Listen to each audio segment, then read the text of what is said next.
Vlada je v proceduro vložila zakon o dedovanju.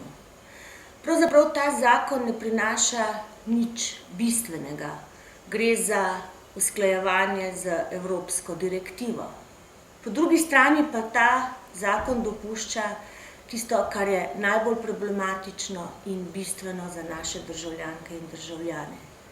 Gre za to, da vsi tisti, ki prejemajo različne oblike socialne pomoči, bodisi denarno pomoč, bodisi varstveni dodatek, bodo morali plačevati le-tega njihovi potomci v obliki dediščine.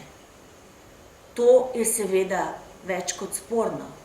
Gre za problem oziroma odmik od socialne države. Kako lahko tisto, kar država nudi najbolj prizadetim, najbolj ranljivim, najbolj občutljivim, na nek način posoja, daje v obliki kredita, potem pa bodo morali le-tega vračati njihovi otroci. To določata 6. in 7. člen. Zato v Slovenski demokratski stranki le-temu ostro nasprotujemo.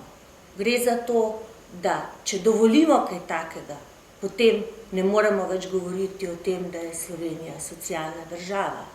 Ne moremo govoriti o tem, da smo pripravljeni na to, da pomagamo drug drugemu, da smo solidarna družba. Ne moremo pristati na to, da potomci plačujejo tisto, kar so njihovi starši prejeli samo zato, ker so bili potisnjeni na rob. Marsikdo od njih je delal pridno celo življenje, pustil državi zdravje, pa vendar se je na koncu izkazalo tako, da je potreboval to pomoč. In potem bo njegovo breme nosilo njegovi otroci oziroma družina. To je za Slovensko demokratsko stranko nesprejemljivo. Boli pa dejstvo, da se to dogaja pod vlado oziroma ministrovanjem Anje Kopač Mrak in SD-ja, ki so jih vedno polna usta enakosti in socialne države. Mar je to enakost?